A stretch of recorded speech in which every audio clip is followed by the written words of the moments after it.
Hello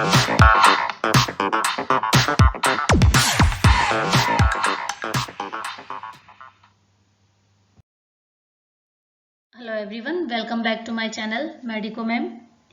आज जो हमारी CHO की क्लासेस हैं उसका टॉपिक है कम्युनिकेशन एंड मैनेजमेंट और सुपरविजन है। तो ये टॉपिक भी बहुत इम्पोर्टेंट है आपके एग्जाम पॉइंट ऑफ व्यू से। इससे क्वेश्चन भी बहुत आने के चांसेस रहते हैं। तो क्या होता है कम्युनिकेशन, क्या होता है मैनेजमेंट, क्या है और सुपरविजन क्या है, ये वर्ड भी आपको टर्म्स कह सकते हैं, इनको पता होना चाहिए कि जब आप जैसे आप CHO में सेलेक्टेड हो जाते हो, आपको SWC मिलता है, तो उस टाइम आपकी ये सारी क्या होती है भूमिका होती है कम्युनिकेशंस की, मैनेजमेंट की और सुपरविजन की। आप क्या होते हो, एक तरीके से SWC के इंचार्ज होते हो।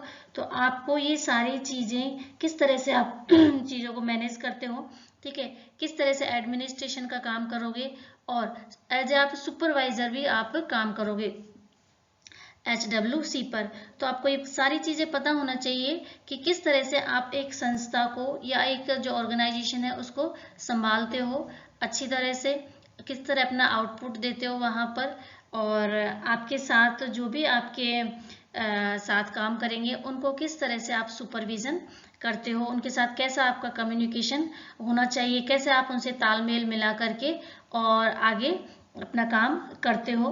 तो ये सारी चीजें हैं वो पता होना चाहिए आपको। तो इन सारी चीजों का हम इसमें वीडियो में देखेंगे कि कम्युनिकेशन कैसा होना चाहिए और मैनेजमेंट कैसा होना चाहिए। आप क्या वो एक तरीके से एज ए लीडर की तरह वहां पर काम करोगे और किस तरह से आप अपने जो फॉलोअर्स हैं उनके साथ मिल करके आप अपने काम को अंजाम देते हो, ठीक है। तो ये सारी जो चीजें हैं वो आप इस वीडियो में देखने को मिलेंगी। तो अगर आप चैनल पर पहली बार आए हैं तो आप चैनल को सब्सक्राइब कर लें और बेल आइकन को भी प्रेस कर लें ताकि आने वाले वीडियो का नोटिफिकेशन मिल सके। मैं ज़्यादा टाइम वेस्ट आपका ना करके और वीडियो स्टार्ट करती हूँ।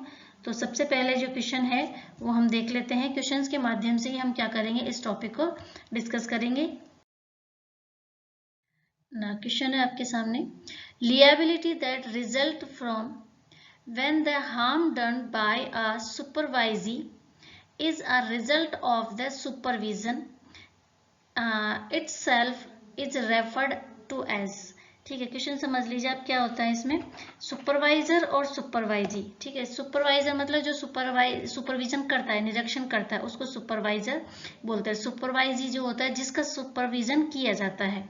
तो सुपरवाइजी में क्या होता है कि इसमें क्या होता है कि सुपरवाइजी को क्या होता है, नुकसान हो रहा है अगर किसी तरह का सुपरविजन के दौरान, तो ऐसा जो सुपरविजन या ऐसी लियाबिलिटी है, उत्तरदायित्व, लियाबिलिटी मतलब उत्तरदायित्व, किसको बोलेंगे हम, कौन सा उत्तरदायित्व होगा ये। तो इसका जो ऑप्शन है वो है विक्रक्स लियाबिलिटी बोलेंगे, डायरेक्ट लियाबिलिटी बोलेंगे, सुपरवाइजरी लियाबिलिटी या प्रोफेशनल लियाबिलिटी बोलेंगे। तो इस क्वेश्चन का जो राइट आंसर है वो हो जाएगा बी, डायरेक्ट लियाबिलिटी होती है जिसमें सुपरवाइजी को क्या होता है, डायरेक्ट क्या होता है, इसमें हार्म होता है सुपरविजन के दौरान। The incapacity to perform the function of a supervisory role due to a lack of training, experience, unwillingness और inflexibility is referred to as। ऐसा सुपरविजन किसको बोलेंगे जिसमें क्या हो रहा है, उसको इनकैपेसिटी है, उसको incapacity to perform the function of supervisory. मतलब वो अपना सुपरवाइजरी रोल अच्छी तरह से क्या नहीं है, उसमें इनकैपेसिटी आ रही है, इनेबल है वो, किसकी वजह से है, लैक ऑफ ट्रेनिंग की वजह से, उसको किसी भी तरह की ट्रेनिंग नहीं दी गई, इस वजह से वो सुपरविजन अच्छी तरह से नहीं कर पा रहा है। इसके अलावा एक्सपीरियंस की कमी है उसमें, और अनविलिंगनेस है और इनफ्लेक्सिबिलिटी है उसके अंदर। तो ऐसा जो सुपरविजन होता है उसको क्या बोलेंगे, ठीक है। तो क्वेश्चन है आपके सामने ये और आंसर इसमें ऑप्शन आपके सामने ये है, सुपरवाइजर इम्पेरिमेंट कहेंगे या वेरिकस इनकॉम्पिटेंसी बोलेंगे, सुपरवाइजर इनकॉम्पिटेंस बोलेंगे या फिर सुपरवाइजी इनकॉम्पिटेंस बोलेंगे। तो इसका आंसर क्या हो जाएगा, इसका C is the right answer, supervisor incompetence बोलेंगे, मतलब उसमें दक्षता नहीं है इस चीज की, सुपरवाइजर करने की। क्यों नहीं है, क्योंकि उसको क्या है, लैक ऑफ ट्रेनिंग है, वो एक्सपीरियंस नहीं है, अनविलिंगनेस है, उसको इच्छा नहीं है इस चीज की, और फ्लेक्सिबिलिटी भी उसमें नहीं है। तो ऐसा जो सुपरवाइजर किया जाता है, ऐसा सुपरवाइजर का जो रोल होता है वो क्या होता है, इनकॉम्पिटेंस या इन दक्षता, अदक्षतापूर्ण होता है। Which of the following situations arise when a supervisor is involved in competing role or has competing interest that could, मतलब ऐसा रोल इन विच, अब आप ध्यान से समझना है इसको, विच ऑफ द फॉलोइंग सिचुएशन, ऐसी कौन सी सिचुएशंस होगी जिसमें when a supervisor involve in, supervisor किस में इन्वॉल्व है, कंपीटेटिंग में है, कंपीटेटिंग रोल है उसको, मतलब एक दूसरे से क्या करना, कंपेयर करना, या फिर और हैज कंपीटेटिंग इंटरेस्ट है, या फिर उसमें कंपीटेटिंग इंटरेस्ट है that could affect the supervisor's ability to faithfully exercise sound professional judgement and skill.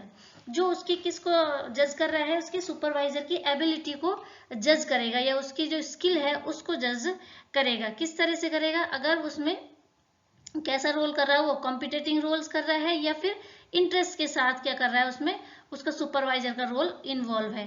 तो ऐसा है उसमें जो क्या बोलेंगे, उसको इन्फॉर्म कॉन्सिस्टेंट बोलेंगे, ड्यूटी टू प्रोटेक्ट बोलेंगे, कॉन्फ्लिक्ट ऑफ इंटरेस्ट बोलेंगे, या इनकॉम्पिटेंसी बोलेंगे। तो इसका जो राइट आंसर है वो हो जाएगा सी, कॉन्फ्लिक्ट ऑफ इंटरेस्ट हो जाएगा।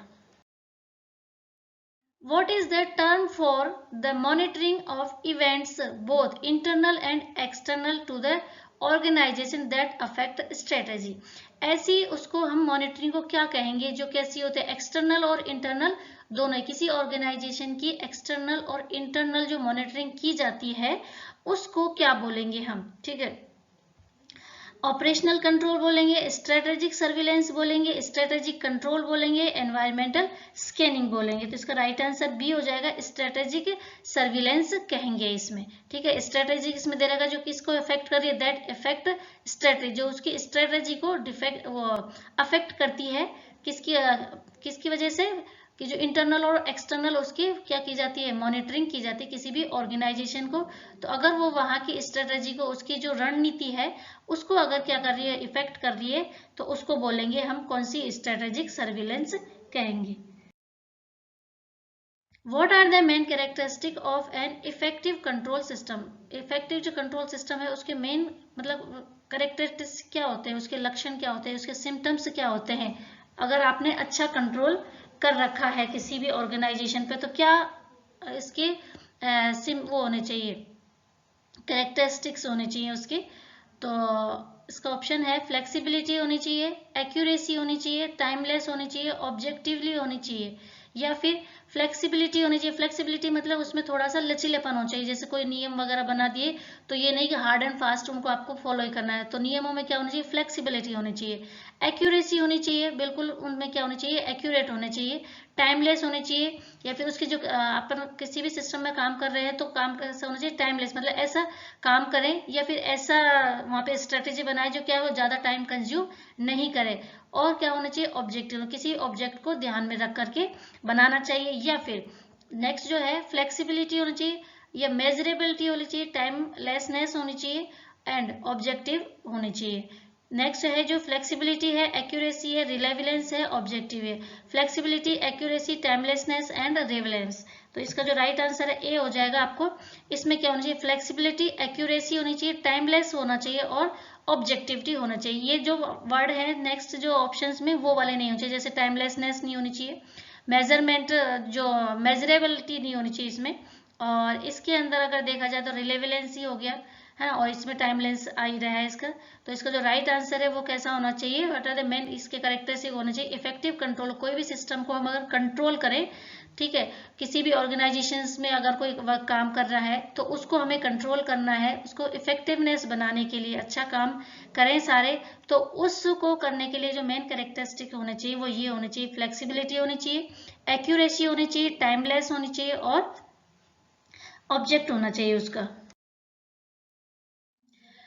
When a manager monitor the work perform of worker in his department to determine, अगर कोई मैनेजर मॉनिटर कर रहा है किसको, काम को, अपने जो डिपार्टमेंट में जो वर्कर काम कर रहे हैं उसके काम को क्या कर रहा है, मॉनिटर कर रहा है, तो to determine if the quality of their work is up to standard, अगर उनके जो वर्क है उनके जो क्वालिटी वो क्या है, स्टैंडर्ड है, तो this manager is engaging in which function, तो वो जो मैनेजर है वो उसको किस में एंगेज करेगा, वहां का काम क्या है, स्टैंडर्ड टाइप में चल रहा है, सबका काम अच्छा चल रहा है, तो वो जो मैनेजर है अपने वर्कर को किस में एंगेज करेगा, किस में और लगा करके रखेगा।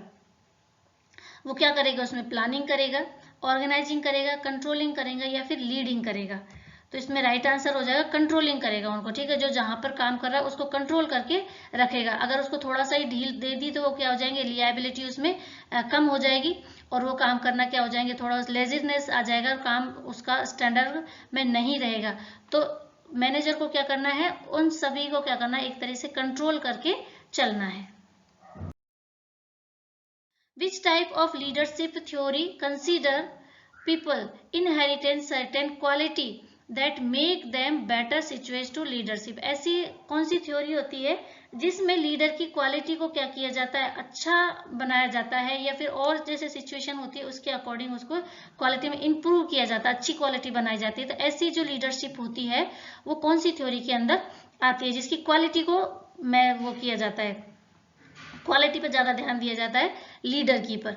तो कॉन्टेजेंसी थ्योरी है, बिहेवियर थ्योरी है, ट्रेड थ्योरी है या फिर सिचुएशनल थ्योरी है।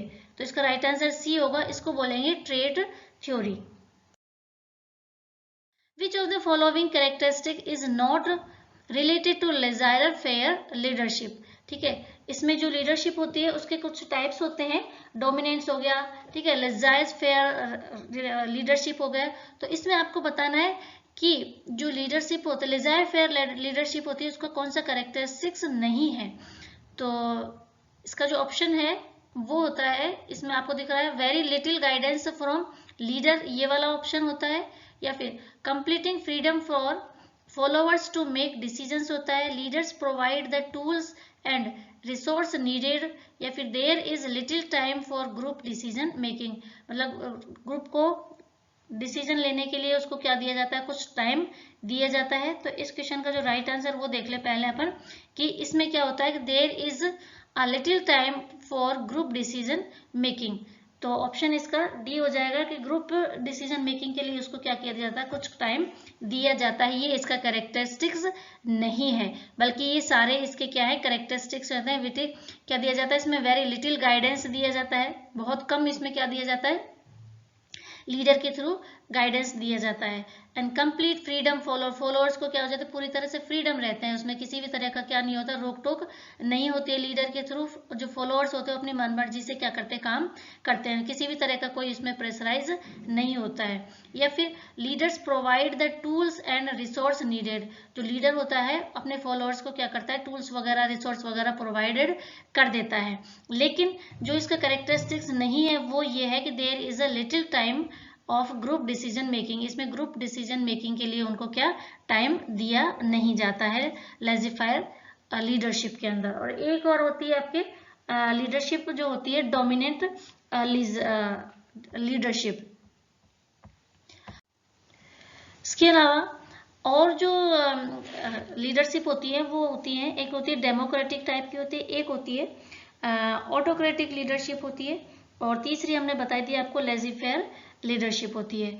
तो जो डेमोक्रेटिक होती है इसमें क्या होता है कि जो लीडर होता है वो अपने फॉलोअर्स को साथ लेकर के चलता है, उनके डिसीजंस को भी क्या होता है, वो सबके डिसीजंस को सुनता है और जो अच्छा डिसीजन होता है उसको ही क्या करता है, वो मानता है। तो मतलब जो सबसे अच्छी टाइप की जो लीडरशिप होती है वो यही होती है, डेमोक्रेटिक लीडरशिप। कई बार क्वेश्चन अगर एग्जाम में आ जाए तो आप इसका आंसर डेमोक्रेटिक ही करेंगे, क्योंकि जो सबसे सक्सेसफुल जो लीडरशिप होती है वो कौन सी होती है, डेमोक्रेटिक लीडरशिप होती है। इसमें जो लीडर होता है वो अपने जो फॉलोअर्स हैं उनके जो प्लान होते हैं, उनके जो डिसीजंस होते हैं, उनके जो विचार्स होते हैं, उन सबको क्या करता है, सबकी सुनता है और उसके बाद वो डिसीजन लेता है। ऑटोक्रेटिक जो होता है, ऑटोक्रेटिक में पूरी तरह से ये लीडर के ऊपर ही डिपेंड रहता है, यही अपनी क्या करता है, सारी बातों को मनवाता है, ये कह सकते हैं कि ये अपना ही इसमें डिसीजन फाइनल रखता है। इसको फॉलोअर्स से क्या नहीं होता, किसी तरह का कोई मतलब नहीं होता है, या कह सकते हैं कि अपन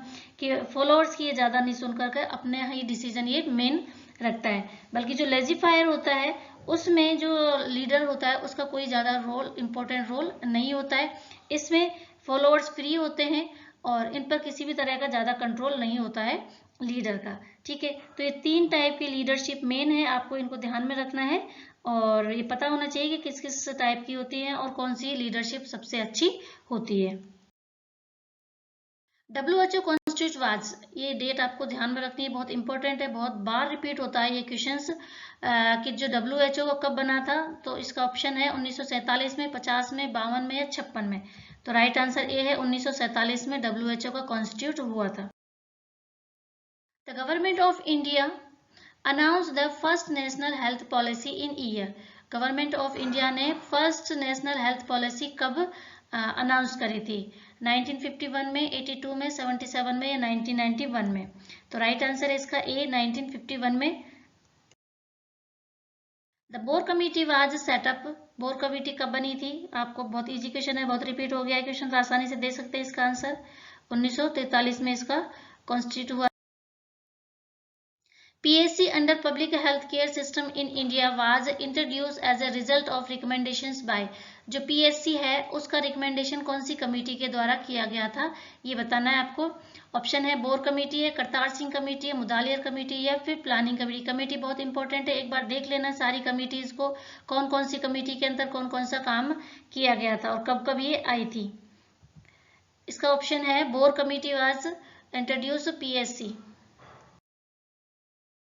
Audit of cost and services of all the bill of health care provide is classified as, ठीक है, जो ऑडिट की जाती है किस किस की, और कॉस्ट की, सामान मतलब जो भी पैसे वगैरह देते हैं उसकी, सर्विसेज की, ऑफ बिल, जितने भी बिल वगैरह है उनकी जो ऑडिट किया जाता है उसको क्या बोलते हैं? हेल्थ केयर प्रोवाइडर में जो भी हेल्थ केयर प्रोवाइडर है वो कितना सामान लेके आया है हेल्थ से रिलेटेड, ठीक है, कितने उसके बिल वगैरह हैं, उनके कितनी कॉस्ट है, वो सारा जो ऑडिट किया जाता है उसको एक नाम देते हैं। ठीक है, उनको क्या बोलेंगे? तो प्रोडक्टिविटी रिव्यू कहेंगे, प्रॉफिटेबल रिव्यू बोलेंगे, यूटिलाइजेशन रिव्यू बोलेंगे या फिर वेलनेस रिव्यू कहेंगे। तो राइट आंसर इसका सी हो जाएगा, इसको बोलते हैं UC.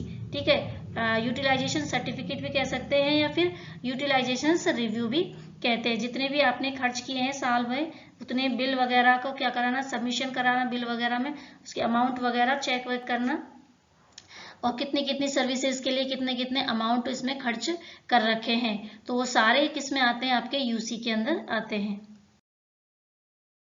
Type of management care include, कितने टाइप्स होते हैं इसको? हेल्थ, तो ऑप्शन है आपके साथ हेल्थ मेंटेनेंस ऑर्गेनाइजेशंस है, नॉन प्रिफर्ड प्रोवाइडर ऑर्गेनाइजेशंस है, प्रिफर्ड प्रोवाइड ऑर्गेनाइजेशंस है, बोथ ए एंड सी। तो राइट आंसर इसका डी हो जाएगा, ए और सी इसका क्या है? सही आंसर है। इसका टाइप इसमें है मैनेजमेंट जो केयर है उसमें आता है हेल्थ मेंटेनेंस ऑर्गेनाइजेशन आता है और इसके अलावा आता है आपका प्रिफर्ड प्रोवाइड ऑर्गेनाइजेशन।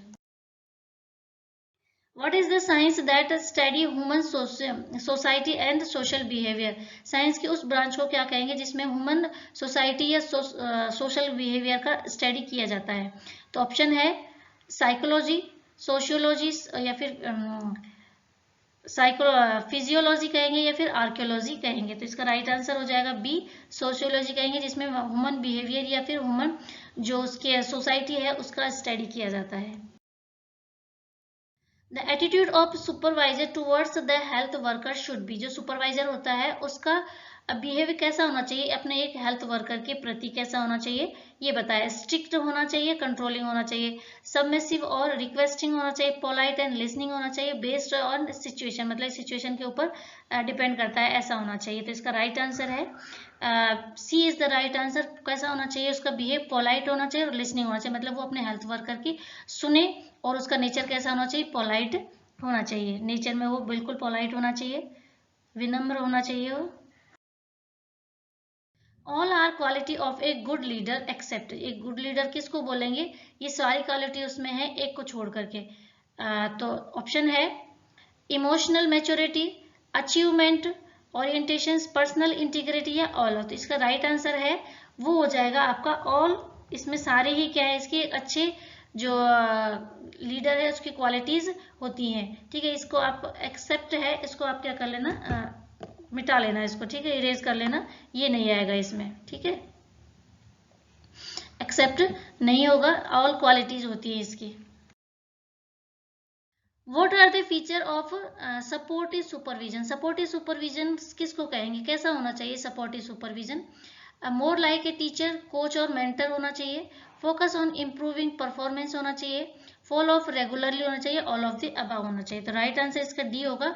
एक अच्छा जो सपोर्टिव सुपरविजन होता है वो क्या होना चाहिए, कैसा होना चाहिए, एक टीचर के जैसा होना चाहिए, कोच के जैसा होना चाहिए, कोच या टीचर या फिर मेंटर, क्या किस किस को बोल सकते हैं, जो अच्छा गाइडेंस कर सके, ठीक, जो आपकी गलतियों को बता सके और उसमें क्या कर सको, आप उसमें सुधार कर सको। तो वो सुपरविजन क्या होता है, सपोर्टिव सुपरविजन होता है, ना कि आपकी गलतियों को बता करके आपको एक तरीके से डिमोटिवेट करना। ये एक सपोर्टिव सुपरविजन नहीं होता है। सपोर्टिव सुपरविजन वही होता है जिसमें क्या किया जाता है, आपकी जो मिस्टेक्स हैं, आपकी जो गलतियां हैं, उसको क्या किया जाए, बताया जाए, उसके बाद उसमें क्या किया जाए, इम्प्रूवमेंट किया जाए।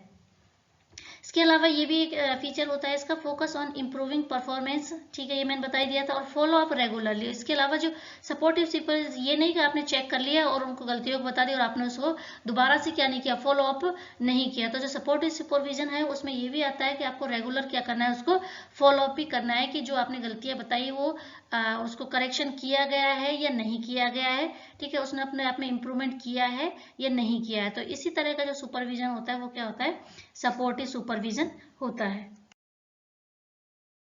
Health management information system is an, health management जो इंफॉर्मेशन सिस्टम होता है, ठीक है, जिसको HMI भी बोलते हैं, वो क्या होता है, N essential component of health care system, provisions of knowledge and decision support system, ठीक है, नॉलेज या फिर knowledge concerning the patients and his care, या नन ऑफ दीज। तो इसका जो राइट आंसर ए हो जाएगा, N essential component of health care system. ये क्या होता है, हेल्थ केयर सिस्टम का एक बहुत ही असेंशियल कंपोनेंट्स होता है, जिसके अंदर क्या सारे रिकॉर्ड वगैरह रखे जाते हैं पेशेंट के, जितनी भी इंफॉर्मेशन वगैरह। तो एक तरह क्या करता है, एक सपोर्टिव की तरह काम करता है हेल्थ केयर सिस्टम के अंदर।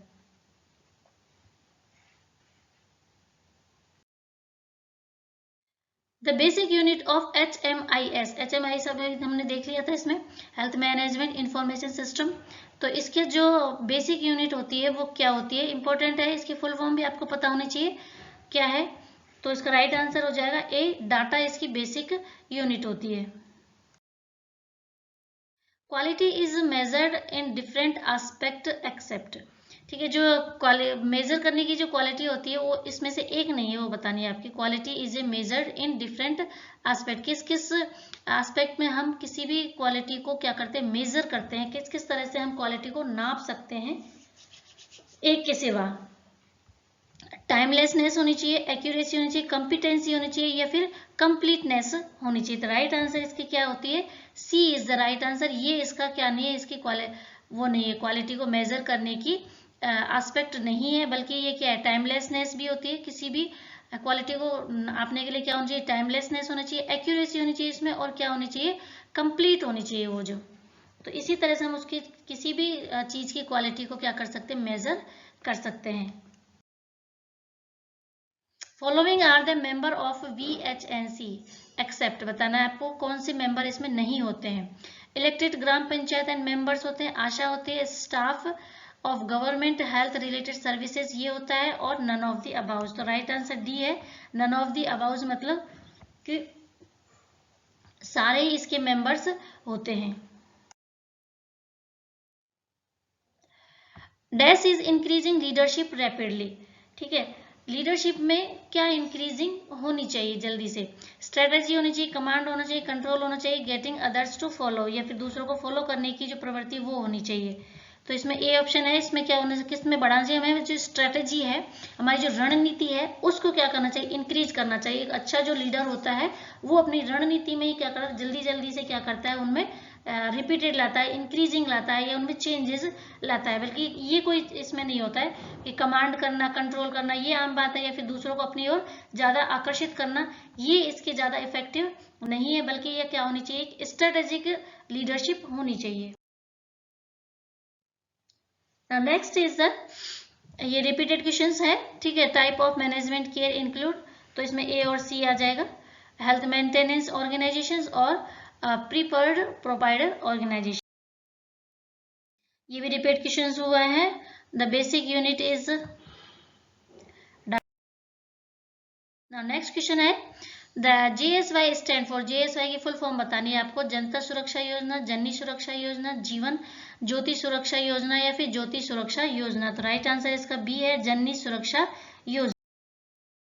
How much amount paid to a beneficiary at sub centre care under JSY। जो JSY स्कीम है उसके अंदर जो बेनिफिशियरी होता है, लाभ लेने वाला होता है, उसको कितना पैसा दिया जाता है, कितना अमाउंट दिया जाता है, वो बताना है आपको सब सेंटर पर। ये अलग अलग अमाउंट होती है, सब सेंटर की अलग होती है और PSC और CSC पर जो बेनिफिशियरी होता है उसकी अमाउंट अलग होता है। तो आपको सब सेंटर की बतानी है। तो इसमें 1400 से लेकर के 3000 फॉर ट्रांसपोर्ट होते हैं, या फिर 1000 से लेकर के 1000 प्लस 2000 होता है, या 1500 से 400 तक होता है, या 2000 से 200 तक होता है इसमें अमाउंट। ठीक है, ये 300 और 200 और 400 ये क्या है, ट्रांसपोर्ट के लिए है, और ये क्या है, उसके डिलीवरी के लिए दिए जाते हैं मदर को। तो इसका जो राइट आंसर वो VH, इसका मतलब पता ही आपको क्या है, विलेज हेल्थ सैनिटेशन कमेटी। ठीक है, तो इसका क्वेश्चन का राइट आंसर हो जाएगा आपका B is the right answer. तो आज हमने यहाँ पर सारे जो इससे रिलेटेड है आपके सुपरविजन, मैनेजमेंट और कम्युनिकेशन जो टॉपिक से रिलेटेड क्वेश्चंस है, ये वाला हेल्थ एंड रिकॉर्ड से जितने भी आपके क्वेश्चंस बनते सकते हैं वो मैंने इस वीडियो में आपको करवा दिए हैं। तो ये आज का हमारा वीडियो। आज का वीडियो कैसा लगा? अगर वीडियो पसंद आया तो वीडियो को लाइक शेयर करें एंड थैंक यू।